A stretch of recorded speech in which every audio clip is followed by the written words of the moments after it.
پاکستان اور افغان طالبان کے درمیان کشیدگی برقرار ہے اور اس کشیدگی کی بنیادی وجہ کالعدم تحریک طالبان پاکستان ہے۔ پاکستان کے مطالبات کے باوجود ابھی تک افغان طالبان کی حکومت کی طرف سے کوئی ایسا سٹیپ نہیں لیا گیا جس سے پاکستان یہ نتیجہ اخذ کر سکے کہ افغان طالبان کوئی مؤثر کارروائی کر رہے ہیں کالعدم تحریک طالبان پاکستان کے خلاف۔ اس ہفتے لیکن ایک امپورٹنٹ جو دعویٰ سامنے آیا افغان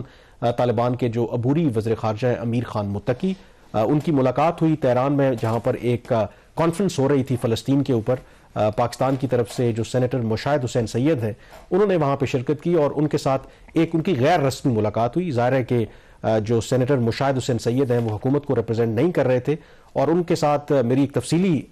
بات ہوئی مشاہد حسین سید صاحب کے ساتھ، وہ خبر ایکسپریس ٹریبیون میں بھی چھپی اور بقول مشاہد حسین سید صاحب کے مطابق ان کا یہ کہنا تھا کہ جو افغان طالبان کے وزیر خارجہ ہیں انہوں نے کہا کہ جب پچھلے سال یعنی کہ 2022 میں پاکستان اور کالعدم تحریک طالبان پاکستان کے درمیان مذاکرات چل رہے تھے تو بیشتر جو دونوں فریقین کے درمیان تنازعات تھے وہ حل ہو گئے تھے اور آلموسٹ دونوں فریقین ایک معاہدے کے قریب تھے۔ صرف ایک آؤٹ سٹینڈنگ ایشو تھا، وہ تھا جو سابقہ قبائلی علاقے ہیں ان کا سٹیٹس کیا ہوگا، کیونکہ ٹی ٹی پی یہ مطالبہ کرتی رہی ہے کہ اس کی جو سابقہ حیثیت ہے اس کو بحال کیا جائے اور انہوں نے یہ دعویٰ کیا امیر خان متقی نے کہ پاکستان بیک آؤٹ کر گیا جس کی وجہ سے وہ مذاکرات جو ہیں وہ آگے نہیں بڑھ سکے۔ اب جب یہ خبر چھپی شہباز تو مجھے اگلے روز پاکستان کے ایک سینئر جو اہلکار ہیں ان کا ٹیلی فون آیا اور انہوں نے کہا کہ یہ جو سینیٹر مشاہد حسین سید ہیں یہ کب سے افغان طالبان کے جو ترجمان بن گئے ہیں اور کیا وہ جو افغان طالبان ہیں ان کو وہ زیادہ کریڈیبل سمجھتے ہیں کہ وہ جو پرسپیکٹو انہوں نے پیش کیا ہے؟ تو میرا تو ان کا یہی کہنا تھا کہ میں نے کہا کہ میرا تو بنیادی نقطہ یہ تھا کہ جو افغان طالبان کے وزیر خارجہ ہیں وہ ایک دعویٰ کر رہے ہیں تو میں نے تو اس کو ایز اٹ از رپورٹ کیا۔ ڈزنٹ نیسیسریلی مین کہ جو ہماری سائڈ کی سٹوری ہے وہ شاید ٹھیک نہیں ہے، تو پسند نہیں آیا۔ آئی تھنک جو پاکستان بہت ساری چیزیں آج کل پسند نہیں آ رہی اور اس میں ایک اور چیز میں ایڈ کرتا چلوں کہ جو افغان طالبان کے وزیر خارجہ ہیں انہوں نے یہ بھی کہا ہے کہ اس وقت دونوں ملکوں کے درمیان اعلیٰ سطح کے اوپر کوئی رابطہ نہیں ہے، تو یہ بھی بڑی ایک سگنیفیکنٹ بات ہے۔ یہ کامران یہ بہت امپورٹنٹ ان کی انفارمل کنورسیشن تھی اور بہت ساری چیزوں کے حوالے سے وہ ایک انسائٹ دے رہے ہیں آپ کو کہ مطلب یہ کہ بہت قریب چلے گئے تھے دونوں سائڈز مذاکرات کے،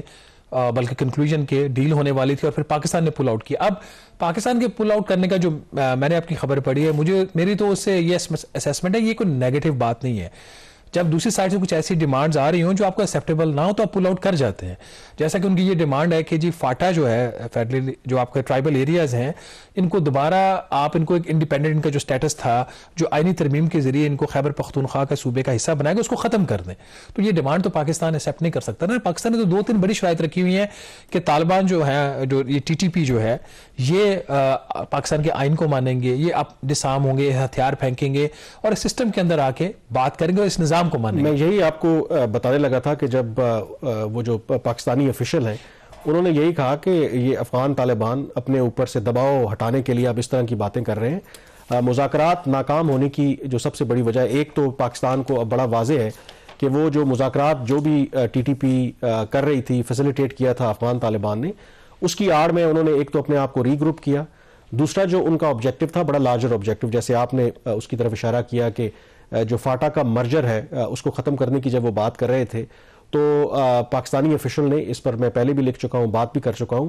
کہ جو افغان طالبان بھی اس میں کہیں نہ کہیں ان کی ٹیسٹ انڈرسٹینڈنگ ہے کہ وہ جو پارٹ آف سابقہ قبائلی علاقہ ہے وہ چاہتے ہیں کہ اس کا کنٹرول جو ہے وہ آپ ٹی ٹی پی کو دے دیں، ہتھیاروں کے ساتھ ان کو واپس آنے دیں۔ تو اب Pakistan as a sovereign country ایک دہشت گرد گروپ ہے، اس کو کیسے اگر آپ کہہ لیں کہ ایک 5 مرلے کی زمین بھی آپ کیسے کنسیڈ کر سکتے ہیں؟ تو جو پاکستان کے افیشل تھے انہوں نے کہا کہ اس پر تو ایبسولوٹلی کوئی کمپرومائز نہیں ہے کہ ہم اپنی جو ٹیریٹری ہے وہ کسی طرح بھی سرنڈر کریں گے، اور دوسرا جو امپورٹنٹ فیکٹر ہے وہ یہ تھا کہ افغان طالبان نے جو وعدے کیے تھے جو ضمانتیں دی تھیں کہ جی یہ اس تھریٹ کو نیوٹرلائز کریں گے وہ انہوں نے نہیں کیا۔ تو جو افغان طالبان یا ان کے وزیر خارجہ جو بھی یہ باتیں کر رہے ہیں یہ پورا سچ نہیں بتا رہے اور مذاکرات پاکستان نے ضرور کیے تھے لیکن اس کا جب خاطر خواہ نتائج نہیں نکلے، انفیکٹ جب مذاکرات چل بھی رہے تھے تو اس کے باوجود جو ٹی ٹی پی ہے یہ دہشت گردی کے واقعات کر رہی تھی، تو اس لیے یہ ایک جو سچویشن ہے آپ کہہ سکتے ہیں ایک سٹیل میٹ ہے. پاکستان کے تمام اقدامات کے باوجود ابھی بھی کوئی ایسی انڈیکیشن نہیں ہے کہ افغان طالبان سنجیدہ ہیں کہ وہ ٹی ٹی پی کے خلاف کوئی باقاعدہ کارروائی کریں. اور امپورٹنٹلی یہ بات بھی آئی تھنک اس کی بھی تصدیق پاکستانی طرف سے ہوئی کہ بالکل ایٹ دی ہائیسٹ لیول اب بٹوین دا ٹو کنٹریز کوئی اس طرح کا رابطہ نہیں ہے, اور پاکستان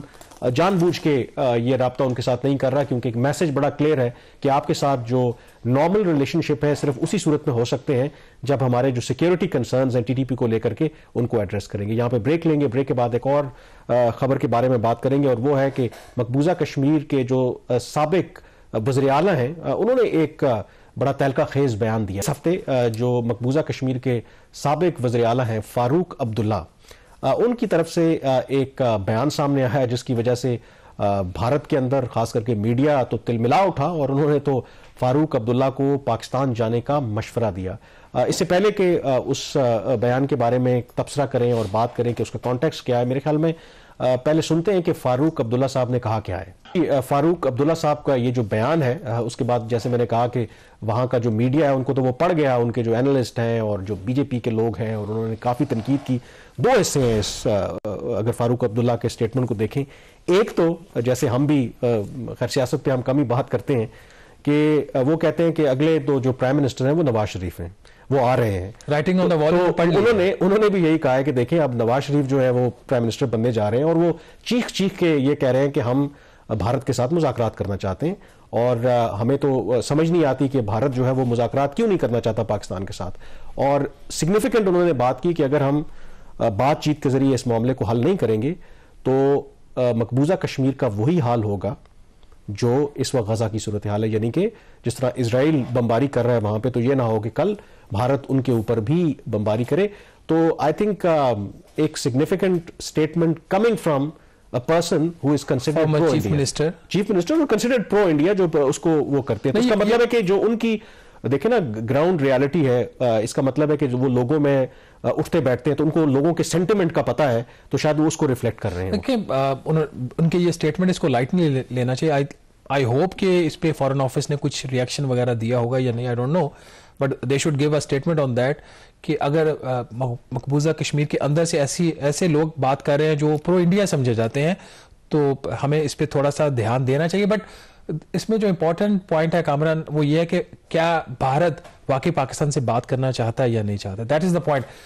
جب ہم پوزیشن آف اسٹرینتھ کے اوپر پلے کر رہے ہوتے ہیں تو پھر اس چیز میں رکاوٹیں ڈالی جاتی ہیں. مطلب 2013-14 میں بھی آپ بالکل ایک ٹریڈ ڈیل کے قریب پہنچ چکے تھے بھارت کے ساتھ, نہیں وہ اسکٹل کر دیا گیا. پھر دوبارہ 15-16 میں غالباً کوئی ایفرٹ ہوئی تھی نارملائزیشن کی, اس کو اسکٹل کر دیا گیا. اب 2019 کے بعد کی جو سچویشن ہے اس کے اندر بھارت کس حد تک پاکستان کو لیوریج دینے کے لیے تیار ہے, خاص طور پر جب آپ اکنامکلی اتنے ویک ہو اور آپ کو 2-3 سال آپ کے کافی مشکل ہوں, تو انڈیا جو ہے وہ پوزیشن آف اسٹرینتھ سے آپ کے اوپر بات آپ سے کرنا چاہے گا. بٹ آئی ہوپ کہ سینکٹیٹی پریویل کرے گی.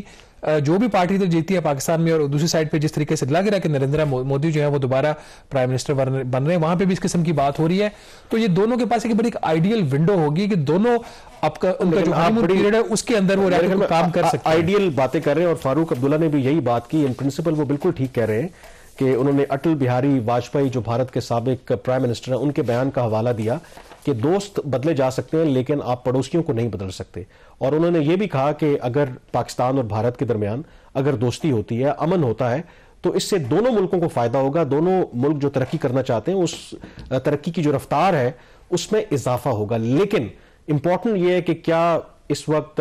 بھارت کے اندر ایپیٹائٹ ہے پاکستان سے بات کرنے کے لیے. ایٹ لیسٹ ابھی تو بالکل بھی اس کے امکانات نظر نہیں آتے. اگر کوئی پاسبلٹی ہوگی بھی تو I think after the elections, جب دونوں ملکوں کے درمیان الیکشنز ہو جائیں گے, even in that case I don't think so کہ پاکستان کو بہت میجر جو کنسیشن ہے وہ بھارت سے ایکسپیکٹ کرنی چاہیے.